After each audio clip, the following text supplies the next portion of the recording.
കോൺഗ്രസ് നിയമസഭാ കക്ഷി നേതാവിനെ തിരഞ്ഞെടുക്കാൻ എഐസിസി അധ്യക്ഷനെ ചുമതലപ്പെടുത്തി പ്രമേയം പാസാക്കി നിയമസഭാ കക്ഷിയോഗം. വിവരങ്ങളുമായി ഡി ബിനോയ് ചേരുന്നു. ബിനോയ്, ഈ എഐസിസി അധ്യക്ഷന് ഈ ഒരു ചുമതല ഏൽപ്പിച്ചിരിക്കുകയാണ്. ഇത് സംബന്ധിച്ച പ്രമേയം നിയമസഭാ കക്ഷിയോഗം പാസാക്കിയിരിക്കുകയാണ്. എന്തൊക്കെയാണ് മറ്റു വിവരങ്ങൾ? മുഖ്യമന്ത്രി പദവിക്ക് വേണ്ടിയുള്ള പോര് ശക്തമാകുന്നു എന്ന് തന്നെ നമുക്ക് പറയാൻ കഴിയും. കാരണം മൂന്ന് പേരും, അതായത് രമേശ് ചെന്നിത്തലയും BD സതീശനും KC വേണുഗോപാലും അല്പം പോലും പിന്നോട്ടില്ല എന്ന് തന്നെയാണ് ലഭ്യമാകുന്ന വിവരം. എല്ലാ സ്ഥലങ്ങളിലും ഫ്ലക്സ് ബോർഡുകൾ ഉയർത്തിയും ഒപ്പം അനുയായികളെ സംഘടിപ്പിച്ചുകൊണ്ട് റാലികൾ നടത്താനുമൊക്കെയാണ് ഇപ്പോൾ നേതാക്കന്മാരുടെ നീക്കം. ഇന്ന് കണ്ണൂരിൽ ഉൾപ്പെടെ VD സതീശനെ അനുകൂലിച്ചുകൊണ്ടുള്ള റാലികൾ സംഘടിപ്പിക്കുന്നുണ്ട്. അതിനെല്ലാം ഉപരിയായി കേന്ദ്ര സംഘം, അതായത് AICC അയച്ച നിരീക്ഷകർ ഇന്ന് MLA-മാരായ ആളുകളിൽ നിന്നുള്ള വിവരങ്ങൾ ശേഖരിച്ചു കഴിഞ്ഞു. അവരുടെ പിന്തുണ ആർക്കാണ് എന്നുള്ള കാര്യത്തിലാണ് ഇപ്പോൾ ഉള്ള ചർച്ചകൾ നടക്കുന്നത്. അത്തരത്തിലുള്ള വിവരങ്ങളെല്ലാം തന്നെ ശേഖരിച്ചു. ഇനി അത് ഹൈക്കമാൻഡിൻ്റെ മുന്നിലേക്ക് എത്തിക്കും. കോൺഗ്രസിനെ സംബന്ധിച്ചിടത്തോളം നമ്മൾ നേരത്തെ കണ്ടിട്ടുള്ളതാണ്.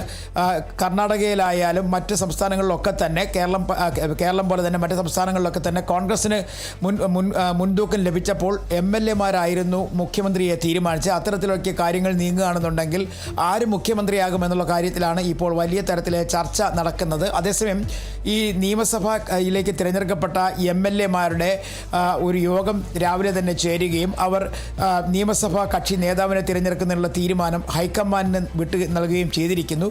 ഇതിനെ VD സതീശൻ പിന്തുണച്ചിട്ടുണ്ട്. നിലവിൽ വലിയ തരത്തിലുള്ള ചർച്ചകൾ തന്നെയാണ് ഇപ്പോൾ മുഖ്യമന്ത്രി പദവിക്ക് വേണ്ടി നടക്കുന്നതെന്ന് വേണമെങ്കിൽ നമുക്ക് പറയാൻ കഴിയും. അതേസമയം മറ്റൊരു പ്രധാനപ്പെട്ട കാര്യം,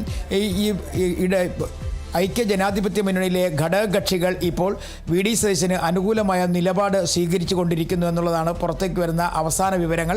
മുസ്ലിം ലീഗ് നേതാക്കൾ ഇന്ന് ഉച്ചയ്ക്ക് ശേഷം AICC നിരീക്ഷകരെ കാണുന്നുണ്ട്. അവരുടെ പിന്തുണ VD സതീശനാണ്. നേരത്തെ തന്നെ അത് വ്യക്തമാക്കിയിട്ടും ഉണ്ട്. കാരണം ജനഹിതം അറിഞ്ഞ് പ്രവർത്തിക്കണം എന്നായിരുന്നു അവർ മുന്നോട്ട് വച്ചിരുന്ന ഒരു പ്രധാനപ്പെട്ട ആവശ്യം.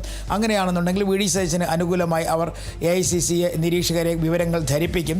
കേരള കോൺഗ്രസ് ജോസഫ് വിഭാഗവും ഒപ്പം തന്നെ RSPയും എല്ലാം തന്നെ VD സതീശന് അനുകൂലമായ നിലപാടാണ് സ്വീകരിച്ചിരിക്കുന്നത്.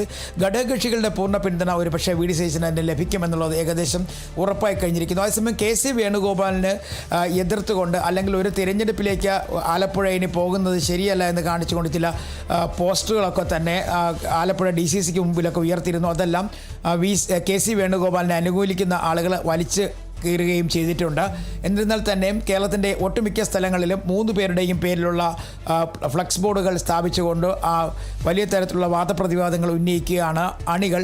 നിലവിലെ സാഹചര്യത്തിൽ ഞായറാഴ്ചയോടുകൂടി തന്നെ മുഖ്യമന്ത്രിയെ അറിയാൻ കഴിയും എന്നാണ് മുതിർന്ന കോൺഗ്രസ് നേതാവ് K മുരളീധരൻ പറഞ്ഞത്. എന്തായാലും മുഖ്യമന്ത്രി പദത്തിനു വേണ്ടിയുള്ള ഈ ചർച്ചകളും വാദപ്രതിവാദങ്ങളും ഒക്കെ തന്നെ തെരുവിലേക്ക് നീണ്ടിരിക്കുന്നു എന്ന് വേണമെങ്കിൽ പറയാൻ കഴിയും. കാരണം VD സതീശനെ പിന്തുണയ്ക്കുന്നത് വലിയ തരത്തിലുള്ള അണികൾ തന്നെയാണ്. അതുകൊണ്ട് തന്നെ അണികൾ കാണുന്ന സ്ഥലങ്ങളിലൊക്കെ തന്നെ വലിയ ഫ്ലക്സ് ബോർഡുകൾ സ്ഥാപിച്ചുകൊണ്ട് അവകാശവാദം ഉന്നയിക്കുന്ന ഒരു കാഴ്ചയാണ്.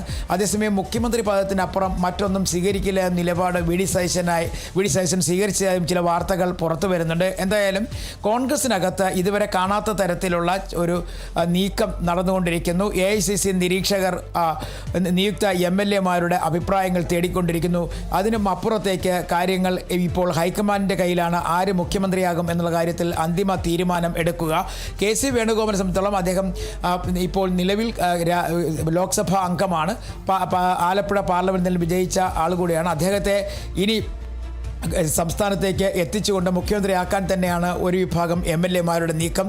ഇപ്പോൾ ഈ മൂന്ന് നേതാക്കന്മാരുടെയും അണികൾക്കൊപ്പം തന്നെ ചില MLA-മാർ കൂടി രംഗത്തെത്തി കൂടുതൽ MLA-മാരുടെ അംഗസംഖ്യ വർദ്ധിപ്പിക്കുന്നതിന് വേണ്ടിയുള്ള ചില നീക്കങ്ങളും നടക്കുന്നുണ്ട്. അങ്ങനെ വലിയ തരത്തിൽ കേരളം കാണാത്ത തരത്തിലുള്ള ഒരു നീക്കം ഇപ്പോൾ കോൺഗ്രസിനകത്ത് നടക്കുന്നു എന്ന് തന്നെ പറയേണ്ടി വരും.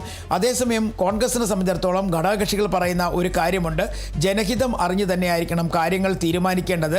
നിലവിലെ സാഹചര്യത്തിൽ വോട്ട് ചെയ്ത ജനങ്ങൾക്കെതിരെയുള്ള ഒരു വെല്ലുവിളിയായി കാര്യങ്ങൾ നീങ്ങുകയാണ് എന്നാണ് പല ഘടകകക്ഷി നേതാക്കളും പറയുന്നത്. പ്രത്യേകിച്ചും ലീഗിന് ഇതേ അഭിപ്രായം തന്നെയാണുള്ളത്.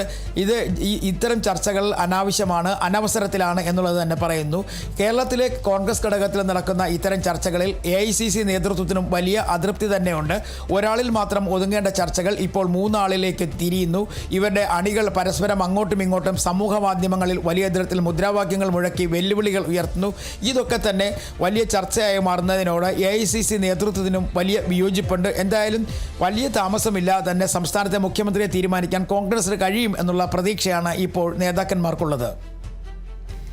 ശരി, എന്തായാലും കോൺഗ്രസിന്റെ നിയമസഭാ കക്ഷി നേതാവിനെ തെരഞ്ഞെടുക്കാൻ AICC അധ്യക്ഷനെ ചുമതലപ്പെടുത്തിയിരിക്കുകയാണ്. പ്രമേയം പാസാക്കിയ നിയമസഭാ കക്ഷി യോഗം.